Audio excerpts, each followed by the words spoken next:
नाजरीन, जैसे कि आप जानते हैं कि गिलगित बल्तिस्तान के वज़ीर आला खालिद खुर्शीद साहब को भी नाअहल करार दिया गया। उन पे इल्ज़ाम ये है कि उन्होंने जो बैरिस्ट्री की जो डिग्री जमा करवाई थी, हालांकि उसको HEC ने पहले रिकगनाइज़ किया था और उसके बाद जो है ये जमा हुई थी इलेक्शन कमीशन में, लेकिन इसके बावजूद जो है ये कहा गया कि उनकी जाली डिग्री है और इसलिए उन्हें डिस्क्वालीफाई कर दिया। ये सारा प्रोसेस जो है काफ़ी तेज़ रफ्तारी के साथ किया गया और ये एक्सपेक्टेड भी था, क्योंकि खालिद खुर्शीद जो है, हम देख रहे थे कि इमरान खान के जो सफ़े अव्वल की जो क़यादत है, जो लीडरशिप है और जो उनके साथ बहुत डट के जो लोग खड़े हुए हैं उनमें से एक थे। और उन्होंने गिलगित बल्तिस्तान की पुलिस को भी उनकी तहफ़्फ़ुज़ के लिए भेजा और वो ख़ुद भी जो है इमरान खान के साथ हर जगह जो है, ख़ास तौर पे ज़मान पार्क में और इस्लामाबाद में वो मौजूद रहे। तो इसलिए तवक्को थी कि उनके ख़िलाफ़ ऐसी इंतकामी कार्रवाई की जाएगी।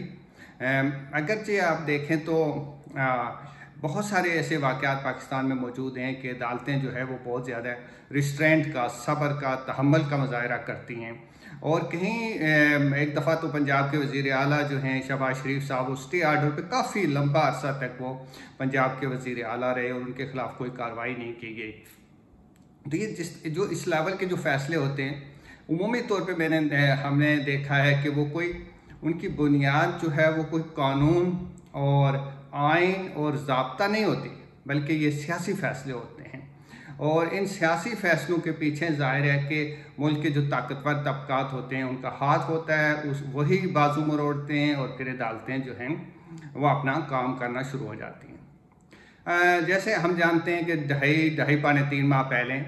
इसी तरह से एक मुतनाज़ा फ़ैसले में आज़ाद कश्मीर के वज़ीर आज़म सरदार तनवीर इलियास खान साहब को भी डिस्क्वालीफाई कर दिया जाता। मुझे सरदार तनवीर इलियास के जो तर्ज़ हुकूमत था और जो भी उनका तर्ज़ सियासत था, उससे कभी भी कोई इत्तेफाक नहीं रहा।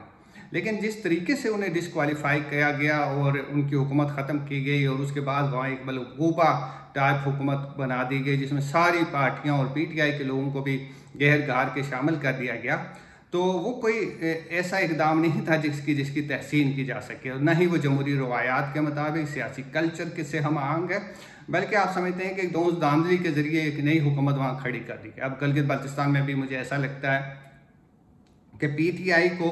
और ख़ास तौर पर इमरान खान को सज़ा देने के लिए ये सारा ड्रामा रचाया गया है। और अब खालिद खुर्शीद साहब ज़ाहिर है कि नाअहल हो गए, नए वज़ीर आला ने बनना है और फिर इसी तरह PTI को जैसे आज़ाद कश्मीर में तोड़ा गया, यहाँ भी तोड़ा जाएगा। नाज़रीन, जैसे आप जानते हैं कि आज़ाद कश्मीर और गिलगित बल्तिस्तान पाकिस्तान के ज़ेर इंतज़ाम दो ऐसे इलाके हैं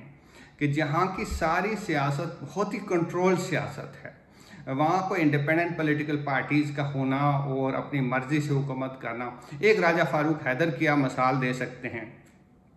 और किसी हद तक पहले सरदार अब्दुल क़य्यूम खान साहब की,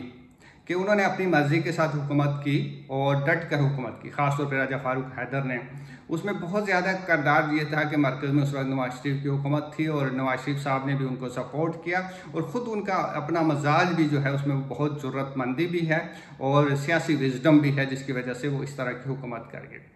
लेकिन गिलगित बल्तिस्तान और आज़ाद कश्मीर में जो भी हुकूमत होती है उसका हमेशा बाजू मरोड़ के रखा जाता है। अख्तियारात का असल मंबा जो है वो वहाँ का वज़ीर आला या आज़ाद कश्मीर का वज़ीर आज़म नहीं होता, ये मंबा कहीं और होता है, इंस्ट्रक्शन कहीं और से आती है। इस तरह गिलगित बल्तिस्तान का तो बहुत ही बुरा हाल है। वहाँ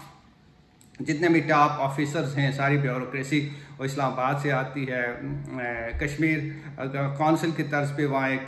गिलगित बल्तिस्तान कौंसिल है। वज़ीर अमूर कश्मीर और गिलगित बल्तिस्तान जो हैं उनका जो सेक्रेटेरिएट है वो बहुत ज़्यादा पावरफुल है और सारे मामलात जो हैं उसके हाथ में होते हैं। चीफ सेक्रेटरी जो है वो एक बहुत ही ताकतवर शख्स होता है जो सारा मरकज़ की मंशा और मर्ज़ी के मुताबिक वहाँ इक़दाम करता है, एक तरह से वही वहाँ का वासराई होता है।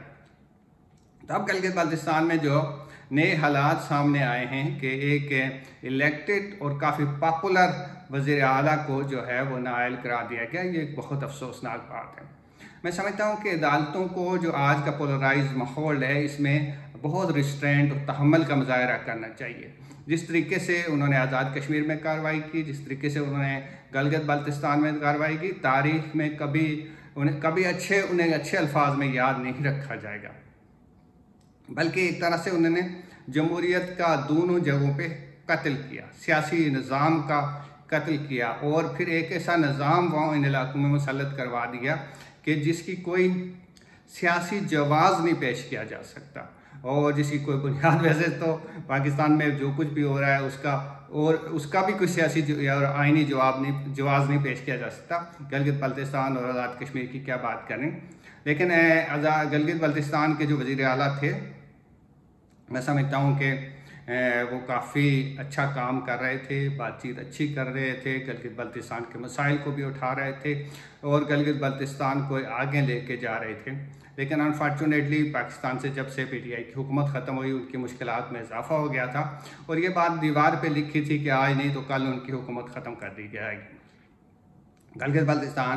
के बारे में ये कहा जाता है कि जो भी मरकज़ में जिसकी भी हुकूमत होती है वो वहाँ पे असरअंदाज होता है, और वहाँ की इलेक्शन में भी उसी पार्टी की हुकूमत मिलती है। मुझे उम्मीद तो नहीं है,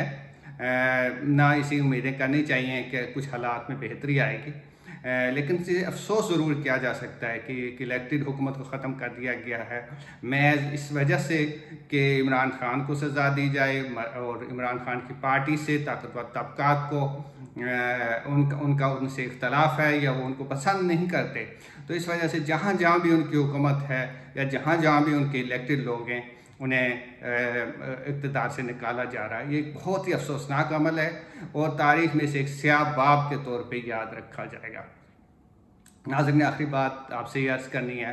कि अगर आपने मेरा यूट्यूब चैनल अभी तक सब्सक्राइब नहीं किया तो बराए करम से सब्सक्राइब करें और बेल आइकन भी दबाएं, ताकि आपको नई और ताज़ा जो भी नई वीडियो अपलोड होती है वो आप तक पहुँचती रहे। बहुत शुक्रिया।